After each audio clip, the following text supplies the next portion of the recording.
Ce qu'il lui a fait après qu'elle l'a humilié va vous arracher des larmes. Franchement, c'est incroyable. Découvrons ensemble comment tout a commencé. Le film s'ouvre sur un jeune garçon séduisant nommé Ernest, qu'on voit dans la rue en train de laver des voitures pour pouvoir joindre les deux bouts. Ensuite, nous rencontrons Ruby, une belle jeune fille qui conduit sa voiture tout en prenant des photos de l'environnement. Le lendemain, Ruby tourne une vidéo TikTok en tant qu'influenceuse débutante. Mais elle se sent découragée. Très peu d'abonnés, pas de likes, aucun engagement sur ses publications, malgré son voyage à Londres pour créer du contenu. Sa mère l'encourage à être patiente et à persévérer. Juste avant qu'elle ne parte, sa mère lui annonce que ses cousines Natasha et Ife viendront passer les vacances. Ruby ne s'en réjouit pas du tout et les traite de chercheuses d'or avant de s'en aller, laissant sa mère choquée et sans voix. Ce soir-là, Ernest rentre de son petit boulot de rue et remet à sa belle-mère les 2500 Naira qu'il a gagnés. Mais au lieu de l'apprécier, elle rejette l'argent, prétendant que ce n'est pas suffisant, et le chasse, exigeant qu'il rapporte le reste. Le lendemain, alors qu'il marchait dans la rue, quelques voyous l'appellent pour l'inviter à les rejoindre en boîte de nuit. Ernest refuse et leur conseille plutôt de chercher quelque chose d'utile à faire de leur vie, avant de s'éloigner pour poursuivre son travail. Un jour fatidique, le père de Ruby, le chancelier, tenait une réunion d'affaires avec un homme et son fils, Luke, venu présenter une proposition. Ruby entra, les salua et son père la présenta. L'homme fit de même avec son fils. Mais tout de suite, il était clair que les deux adolescents ne se plaisaient pas du tout. Le chancelier demanda à Ruby de faire visiter les lieux à Luke. Elle s'exécuta, mais sans aucun enthousiasme. À l'extérieur, Luke et Ruby firent connaissance, mais Ruby fut arrogante et hautaine dans ses réponses, avant de s'éloigner, laissant Luke confus et encore moins intéressé par elle. Après la réunion, le père de Luke le réprimanda sévèrement pour avoir passé son temps sur son téléphone au lieu de tenter de gagner les faveurs de la fille du chancelier. Quand Luke refusa, son père le gifla violemment et lui ordonna de séduire Ruby, par tous les moyens possibles, afin qu'elle influence son père et leur fasse obtenir le contrat. Sinon, il perdrait son éducation, son père refusant de continuer à payer ses frais de scolarité. Impuissant, Luke n'eut pas le choix. Le lendemain, Ruby attendait son chauffeur au bord de la route. Ernest, passant par là, proposa de laver sa voiture pour gagner quelques pièces. Mais Ruby, irritée par son apparence, se montra grossière et le chassa brutalement. Ernest s'en alla, déconcerté par la manière dont elle l'avait traité lors de leur toute première rencontre. Ce soir-là, alors qu'il essayait de se reposer, la belle-mère d'Ernest le réveilla brutalement pour lui ordonner de laver ses vêtements, sans se soucier de sa fatigue. Elle le maltraitait simplement parce qu'il n'était pas son fils, et c'était vraiment triste. Quelques jours plus tard, Ruby était assise dans le salon, scotchée à son téléphone, quand ses cousines Natasha et Ife arrivèrent. Elles la saluèrent avec enthousiasme, mais Ruby les snoba et s'éloigna, les laissant perplexes. Malgré tout, elles s'encouragèrent mutuellement et montèrent dans leur chambre avec leurs bagages. Une nuit, des voyous attaquèrent une femme seule au volant, dans l'intention de la voler et de la violer. C'est alors qu'Ernest surgit des buissons et les affronta courageusement. Il fut grièvement blessé, mais réussit à sauver la femme, qui le conduisit aussitôt à l'hôpital. Le lendemain matin, Ernest reprit connaissance. À sa grande surprise, la femme qu'il avait secourue n'était autre que la mère de Ruby. Ernest insista pour rentrer chez lui, craignant la réaction de sa belle-mère, sans toutefois le dire. Mais Madame Lola le supplia de rester pour bien se rétablir, et il accepta. Pendant ce temps, le chancelier, inquiet, alerta la police et exigea que les voyous qui avaient attaqué sa femme soient arrêtés. Peu après, Natasha et Ife essayèrent à nouveau de passer du temps avec Ruby, mais elle les ignora avec mépris. Elles se demandèrent pourquoi elle était devenue si arrogante. Mais comme leur oncle payait leurs frais universitaires, elles n'avaient pas le choix que de la supporter. De son côté, la belle-mère d'Ernest rageait de ne pas l'avoir vu rentrer depuis des jours et jura de ne plus jamais le laisser franchir sa porte. Mais quand Ernest revint avec Madame Lola, son attitude changea immédiatement. Elle se montra douce et attentionnée, simplement parce qu'il était accompagné d'une femme riche et élégante. Madame Lola la remercia d'avoir élevé un garçon aussi courageux et promit de toujours soutenir leur famille. Mais dès qu'elle partit, la belle-mère d'Ernest retrouva son vrai visage. Elle lui réclama son argent et l'obligea à balayer la cour avant de rentrer. Un jour, Luke emmena Ruby en voiture, essayant encore de la séduire. Mais elle s'amusa de lui comme s'il s'agissait d'un jeu. Sur le chemin du retour, ils croisèrent Ernest en train de laver une voiture. Luke en profita pour chercher la bagarre, l'accusant d'être un voleur et un vaurien. Tout ça pour impressionner Ruby. Mais lorsqu'Ernest le battit, Ruby prit tout de même le parti de Luke et blâma Ernest avant de repartir avec lui. Ce soir-là, alors qu'Ernest dînait dehors, sa belle-mère surgit, lui arracha sa nourriture et l'ordonna de contacter Madame Lola pour lui soutirer de l'argent et des provisions. Sinon, il ne mangerait plus jamais chez elle. Quelle cruauté inhumaine de la part d'une mère. Le lendemain, le père de Luke continua de le menacer, exigeant qu'il accélère son plan pour séduire Ruby et décrocher le contrat. Sinon, il n'aurait plus d'école à fréquenter. Le lendemain, le chancelier et sa famille prenaient le petit déjeuner à la table à manger quand Natasha et Ife commencèrent à parler de leurs notes et de leurs bons résultats scolaires. Elles exprimèrent aussi leur gratitude envers lui pour les avoir soutenus dans leurs études. En entendant cela, Ruby se sentit offensée et humiliée.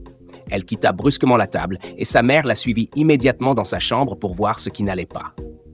Ruby, furieuse, se plaignit que son père ne l'appréciait jamais, qu'il la considérait comme une déception, tandis qu'il complimentait ses cousines. Sa mère s'excusa et l'encouragea encore à ne jamais se comparer à qui que ce soit. Mais Ruby insista. Ses cousines devaient quitter la maison. Ife, qui avait tout entendu, courut annoncer la nouvelle à Natasha. Ensemble, elles décidèrent de tout faire pour amadouer Ruby, la couvrir de compliments et mettre en valeur ses qualités plutôt que ses défauts. Car elles avaient besoin de l'aide financière de son père et ne pouvaient pas se permettre de partir sans son soutien. C'était d'ailleurs la vraie raison de leur venue pour les vacances. Quelques heures plus tard, elles se rendirent toutes joyeuses dans la chambre de Ruby. Mais Ruby, en colère, les chassa rudement. Patiente, elles commencèrent à la louer, lui disant à quel point elle est une source d'inspiration pour elle. Même si elle n'était pas à l'université comme elle l'admirait et voulait lui ressembler. Touchée par leurs paroles, Ruby se laissa attendrir et les accueillit enfin avec un grand sourire. Les trois cousines s'enlacèrent chaleureusement. Une nuit fatidique. La belle-mère d'Ernest le mit à la porte parce qu'il avait refusé de contacter Madame Lola, la femme qu'il avait sauvée, pour lui demander de fournir de la nourriture. Ernest, impuissant et abattu, dut partir. Le lendemain, un collègue d'Ernest le réprimanda de supporter tant d'insultes de sa belle-mère, de lui donner tout ce qu'il gagnait juste pour rester dans ses bonnes grâces, alors qu'il n'était jamais accepté. Ernest expliqua que, depuis la mort de leur père, alors qu'ils étaient encore enfants, il était devenu automatiquement l'homme de la maison, et que c'était son devoir. Mais son collègue secoua la tête, incrédule, et s'en alla. Quelques jours plus tard, Ernest fut aperçu chez Madame Lola. C'est elle qui l'avait appelé, puisqu'il n'avait jamais pris contact. Curieuse, elle lui demanda ce qu'il faisait dans la vie, et après sa réponse, elle fut déçue. Alors, elle lui proposa un travail dans sa maison avec un salaire de 80 000 Naira. Ernest, fou de joie, la remercia du fond du cœur, puis alla préparer ses affaires pour s'installer chez eux, comme elle le lui avait demandé. Plus tard ce jour-là, après une dispute avec Luke pendant leur sortie, Ruby rentra à la maison. Quelle ne fut pas sa surprise de voir ce même jeune homme qu'elle et son petit ami avaient déjà humilié, assis à sa table à manger, en train de partager un repas avec ses cousines. Choquée et furieuse, elle exigea aussitôt qu'ils partent. Mais sa mère intervint. Il était leur invité, celui qui lui avait sauvé la vie, et il allait désormais travailler pour elle.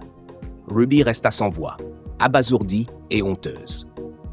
Le lendemain, Ruby confia à Ife son intention de faire chasser Ernest en informant son père, puisque celui-ci n'était pas encore au courant de sa présence dans la maison. Sa présence, disait-elle, la dérangeait et l'irritait. Ife resta sans mots, incapable de la faire changer d'avis. Quelques heures plus tard, le chancelier rentra. Les trois filles coururent l'accueillir. Ruby saisit l'occasion pour lui parler d'Ernest et le convaincre de le chasser. Alors, le chancelier se rendit dans la chambre d'Ernest. Après les salutations, il lui ordonna de quitter la maison, car sa fille n'était pas à l'aise avec lui. À la surprise générale, Ernest répondit simplement « D'accord, monsieur », sans supplier ni argumenter. Il sortit calmement, lançant à Ruby un regard perçant, la laissant troublée par son attitude. Au salon, Madame Lola refusa catégoriquement de laisser Ernest partir. Elle rappela à son mari qu'elle lui devait la vie et que le minimum était de lui offrir un emploi et un toit.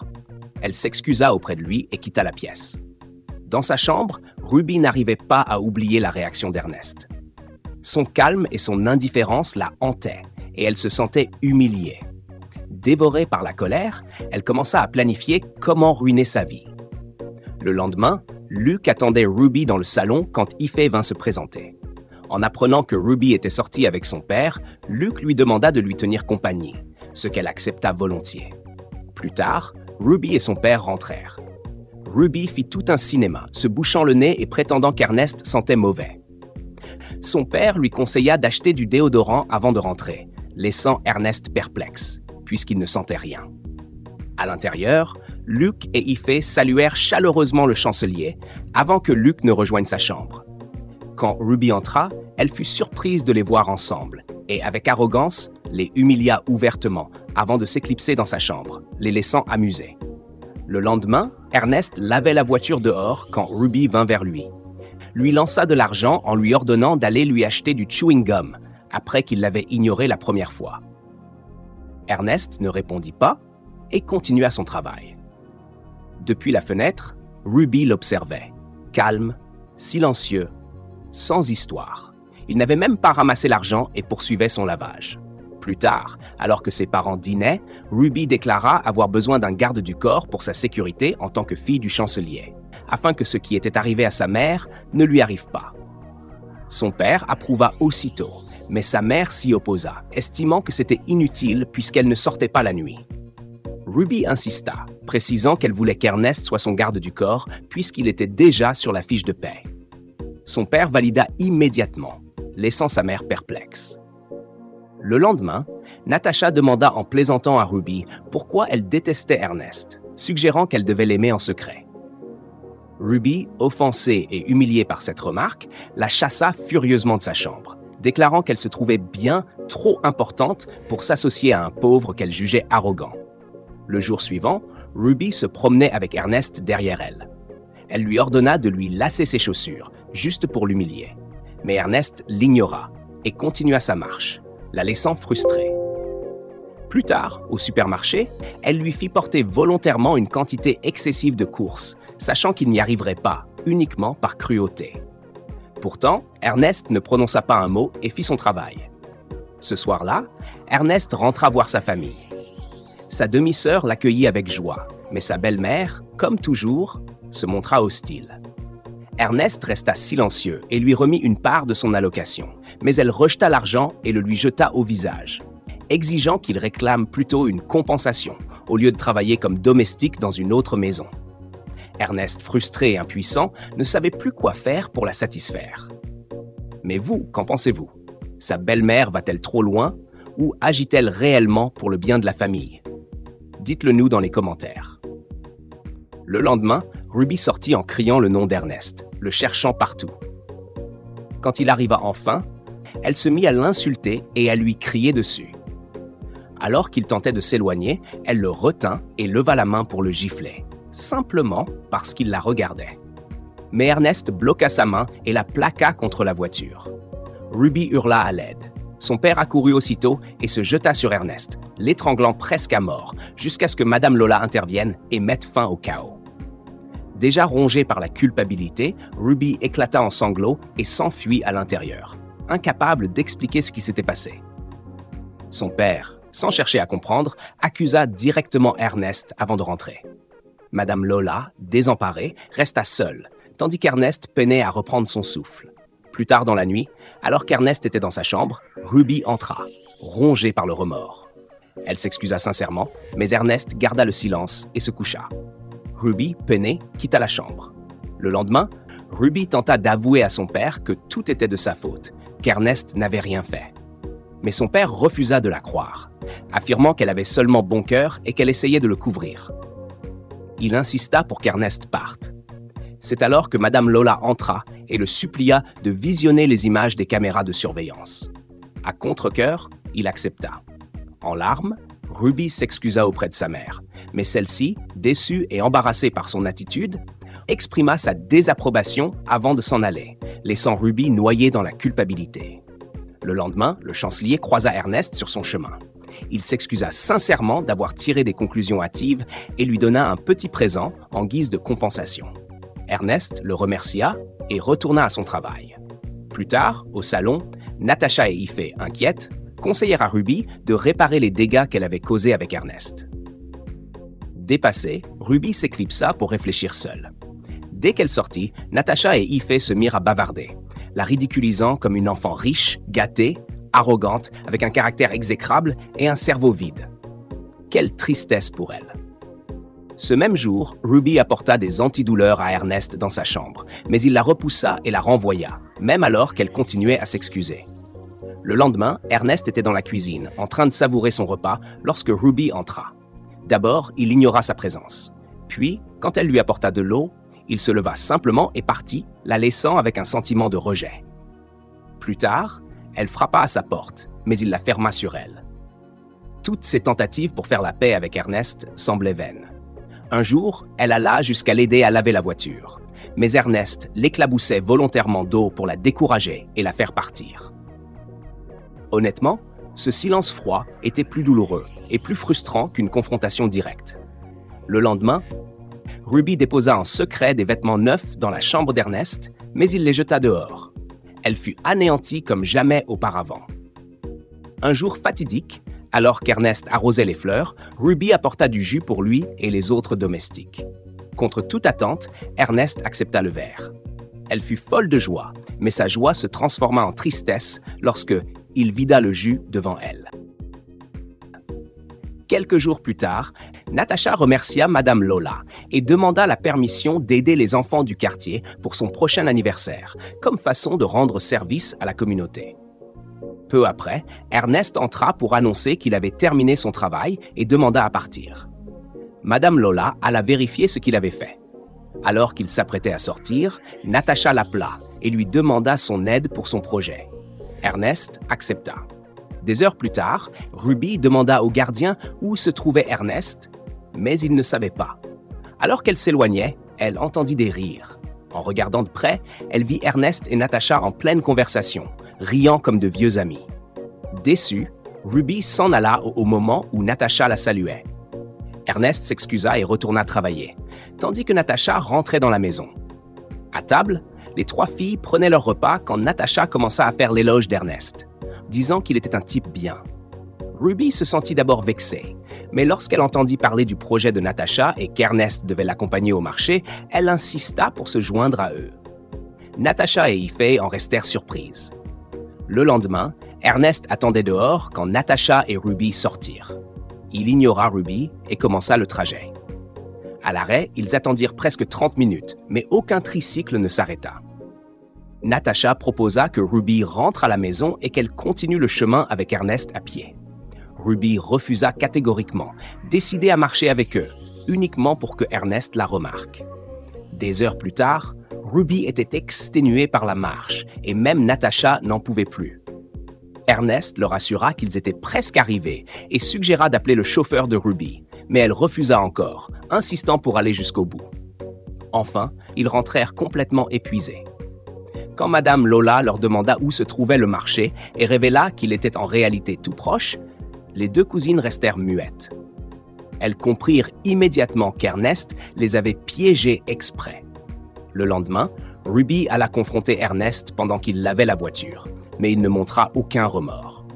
Elle repartit anéantie et frustrée. Le jour suivant, Ruby apporta à Ernest du poulet encore chaud acheté par son père dans son restaurant préféré. Mais Ernest refusa le repas et lui dit de l'offrir à ses cousines, car lui n'en voulait pas. Ruby, déçue, entra brusquement dans la chambre de ses cousines, leur jeta le poulet à partager et repartit. Natacha et Ife étaient choquées. Jamais Ruby ne leur avait donné son plat préféré, encore fumant. Elles hésitèrent même à manger, craignant qu'il ne soit empoisonné. Le lendemain, Ruby offrit encore du poulet à Ernest, mais il le rejeta une fois de plus. Cette fois-ci, Ruby se sentit humiliée et rejetée comme jamais. Elle courut dans sa chambre, éclata en sanglots et se demanda si elle devait arrêter ses efforts et cesser d'être gentille avec lui. Quelques jours plus tard, Ernest, Natacha et Ruby sortirent se promener. Natacha expliqua combien elle aimait redonner à ceux qui l'avaient aidée, et même à ceux qui n'avaient rien. Ernest salua sa générosité, mais Ruby répliqua, avec arrogance, que cela ne servait à rien de donner aux pauvres, qu'il valait mieux donner aux riches. Ces propos irritèrent profondément Ernest. Sur le champ, il lui dit ses 4 vérités. Qu'elle était une personne terrible, sans manières, remplie de fierté et d'ego. Natacha confirma poliment, ajoutant que Ruby n'était pas sincère, car chaque fois qu'elle donnait quelque chose à quelqu'un, elle ne cessait de le rappeler et de le mettre en avant. Ce qui n'était pas une bonne chose. Ernest, sans détour, la qualifia de mauvaise et dégoûtante. Ruby, incapable de supporter ses paroles, s'enfuit en pleurant, humiliée. Natacha, de son côté, reprocha à Ernest d'avoir été trop dur avant de courir rejoindre Ruby, le laissant seul à réfléchir. Dans sa chambre, Ruby pleurait encore quand ses cousines la consolèrent. Elle leur demanda de lui dire honnêtement quel genre de personne elle était, promettant de ne pas se fâcher ni de couper leurs frais de scolarité. Elles lui répondirent sans détour qu'elle était même pire que ce qu'Ernest avait décrit. Ruby eut honte d'elle-même et détesta ce qu'elle était devenue. Mais ses cousines l'encouragèrent à changer et à devenir une meilleure personne. Le lendemain, Ernest paraissait inquiet de ne pas avoir vu Ruby depuis. Quand Ife sortit jeter les poubelles, il lui demanda de ses nouvelles. Ife lui dit que Ruby n'allait pas bien du tout, qu'elle n'avait ni parlé ni mangé depuis ce jour et qu'elle risquait de rester muette à jamais si rien n'était fait. Ernest, pris de panique, regretta aussitôt d'avoir été si dur avec elle. Plus tard, Ife raconta à Ruby ce qu'elle avait dit à Ernest. Elle expliqua qu'elle voulait désormais qu'Ernest soit celui qui court après Ruby, après l'avoir repoussé tant de fois. Avec Natacha, elles lui apprirent à faire semblant de l'ignorer quand elle le verrait.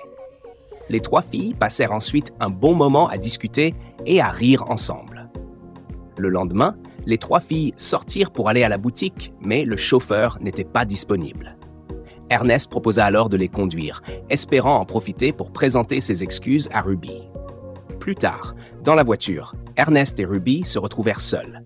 Le silence était lourd et gênant. Chaque fois qu'Ernest voulait parler, il se trompait de mots. Finalement, il lui demanda pourquoi elle ne mangeait plus si elle n'aimait pas les repas préparés. Il lui proposa de cuisiner quelque chose de différent et elle accepta. Peu après, Natacha les rejoignit dans la voiture. Ce soir-là, Ernest prépara le repas et le servit à Ruby dans la cuisine. Elle le remercia, goûta et adora. Elle le félicita pour ses talents de cuisinier, ce qui le rendit heureux et soulagé. Ils discutèrent et partagèrent un beau moment ensemble. Dans sa chambre, Ruby raconta la bonne nouvelle à ses cousines, louant la gentillesse et l'attention d'Ernest, mais craignant qu'il n'agisse ainsi que par culpabilité. Natacha et Ife la rassurèrent. Il était simplement lui-même. Elles confirmèrent aussi que Ruby avait bel et bien des sentiments pour lui. Les 3 filles profitèrent joyeusement de leur moment de complicité. Un jour, après sa journée de travail, Ernest rentrait chez lui quand Ruby demanda à l'accompagner. Surpris, il accepta. Chez Ernest, la nuit tombait déjà, et il pressa Ruby de repartir vite. Sa belle-mère n'était pas là au début, mais quand elle rentra, elle commença immédiatement à l'insulter. Elle l'accusa de les traiter comme des mendiants puisqu'ils refusaient de ramener de l'argent de la part de la femme du chancelier. Elle le traita d'inutile. Ernest tenta de l'apaiser en l'appelant « maman », mais elle explosa, lui disant qu'elle ne serait jamais sa mère, que sa véritable mère l'avait abandonnée il y a plus de 20 ans. Puis, comme il refusait de faire le simple geste qu'elle exigeait, elle lui ordonna de rassembler ses affaires et de quitter sa maison. Ruby, ne supportant plus les humiliations qu'Ernest subissait, prit sa défense. Elle traita sa belle-mère d'ingrate et de femme égoïste, incapable de se soucier de la façon dont Ernest se battait jour et nuit pour leur mettre de la nourriture sur la table. Submergée par l'émotion, Ruby s'enfuit en larmes. Ernest se précipita après elle, laissant sa belle-mère indifférente. Encore bouleversée, Ruby avoua à Ernest qu'elle se sentait coupable d'avoir traité quelqu'un d'ingrat, alors qu'elle-même en était coupable. Ernest la consola, salua son courage d'avoir pris sa défense et la remercia sincèrement. Le lendemain, Ruby surprit ses parents avec des cadeaux pour les remercier d'être des parents extraordinaires, même lorsqu'elle pensait ne pas le mériter. Ses parents furent bouleversés par ce geste, remplis de joie et reconnaissants envers Dieu pour ce changement soudain en elle. Ils l'embrassèrent affectueusement, l'encourageant à continuer ainsi. Quelques jours plus tard, Ernest et Ruby passèrent de merveilleux moments ensemble. Ils faisaient les tâches côte à côte, sortaient ensemble, jouaient et créaient des souvenirs, presque comme deux amoureux. Un jour, les trois filles faisaient un live sur TikTok, s'amusant quand Ernest surgit dans la vidéo en plaisantant. Bientôt, les quatre continuèrent le divertissement, éclatant de rire et partageant la joie. Ensuite, ils jouèrent au Scrabble. Même Luc se joignit à eux, et tous passèrent un moment formidable, riant et créant de beaux souvenirs ensemble. Quelques jours plus tard, Natacha et Ife se préparèrent à retourner à l'université. Elles remercièrent chaleureusement le chancelier pour tout ce qu'il avait fait pour elles. Ruby les rejoignit alors, avouant combien elles allaient lui manquer, et promit de leur rendre visite à l'école. Le chancelier les pressa de se dépêcher car le chauffeur Uber les attendait déjà. Ruby demanda ensuite pourquoi lui et sa mère rentraient si tard ces derniers temps. Il expliqua qu'avec un nouveau projet à la maison du gouvernement, il préférait rentrer avec sa femme afin que l'incident passé ne se reproduise pas.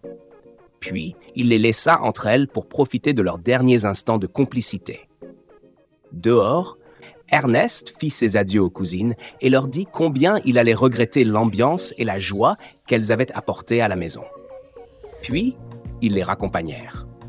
Ce même jour, M. Onuch, le père de Luc, était furieux et frustré. Le chancelier ne lui avait pas donné le contrat promis. Il accusa son fils d'avoir échoué dans son plan de séduire Ruby.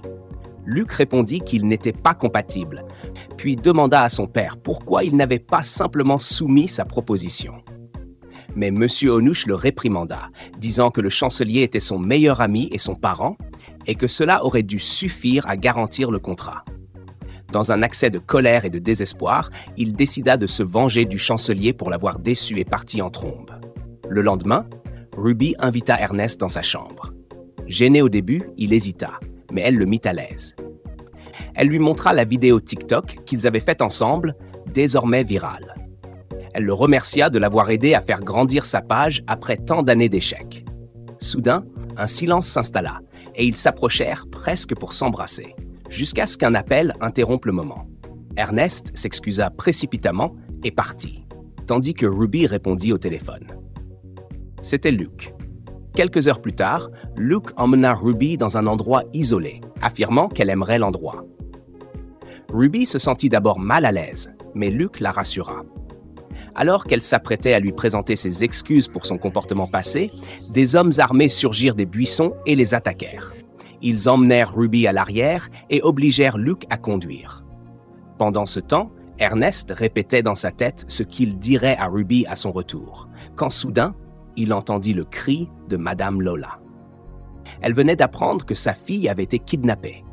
Ernest resta choqué et confus. Dans la maison du chancelier, c'était la panique. Madame Lola pleurait, agitée, tandis que le chancelier parlait au téléphone avec les ravisseurs. Derrière tout cela se cachait M. Onuch, le père de Luc. Il exigea que le contrat lui soit attribué et menaça de tuer Ruby s'il contactait la police. Malheureusement, le contrat avait déjà été transmis au gouvernement. Et le chancelier ne pouvait plus rien faire. Madame Lola, désespérée, supplia son mari de trouver une solution. Le chancelier eut alors une idée et sortit précipitamment. Peu après, Ernest alla retrouver les voyous de la rue qui avaient autrefois tenté de l'influencer. Il leur expliqua la situation et les supplia de l'aider. Après beaucoup d'insistance, ils acceptèrent, connaissant chaque recoin de la ville. Ernest, soulagé, les remercia. Cette nuit-là, Ernest rejoignit les voyous qui lui montrèrent l'endroit où Ruby était retenue captive. Il s'y précipita et trouva Ruby attachée à une chaise. Alors qu'il tentait de la libérer, l'un des kidnappeurs revint. Ernest ordonna à Ruby de fuir tandis qu'il affrontait l'homme. Ruby réussit à s'échapper, mais Ernest fut battu jusqu'à perdre connaissance. Plus tard, il fut conduit à l'hôpital, inconscient. Ruby resta assise à son chevet, les larmes aux yeux, jusqu'à ce qu'il se réveille. Sa mère les rejoignit et, submergée de reconnaissance, remercia Ernest d'avoir encore une fois sauvé sa fille, le qualifiant de véritable don de Dieu pour leur famille. Peu après, le médecin entra pour l'examiner. Quelques jours plus tard, après sa sortie de l'hôpital, Ernest prit le petit déjeuner avec le chancelier et sa famille. Pour lui montrer leur gratitude, ils lui offrirent de financer ses études universitaires, déclarant qu'il ne faisait plus partie du personnel, mais de la famille. Ému aux larmes, Ernest tomba à genoux pour les remercier. Le lendemain, Ernest et Ruby passèrent un moment tendre ensemble. Ernest lui déclara enfin son amour, lui demandant si elle pouvait attendre 7 ans, le temps qu'il finisse ses études, trouve du travail et ait les moyens de l'épouser. Ruby accepta joyeusement, promettant de l'attendre, et tous deux savourèrent ce moment inoubliable. 1 an plus tard, Ernest revint de l'université pour rendre visite à Ruby. Elle fut folle de joie de le revoir. Ils s'enlacèrent longuement, s'avouant combien ils s'étaient manqués. Ruby était désormais également étudiante. Dans les bras l'un de l'autre, ils parlèrent de leurs études, de leur vie et de leur amour. Leur lien n'avait fait que grandir, indestructible, tandis qu'ils se serraient fort en se jurant à nouveau leur amour. Alors les amis, si vous avez aimé ce film, abonnez-vous à cette chaîne pour découvrir encore plus de nos dernières histoires.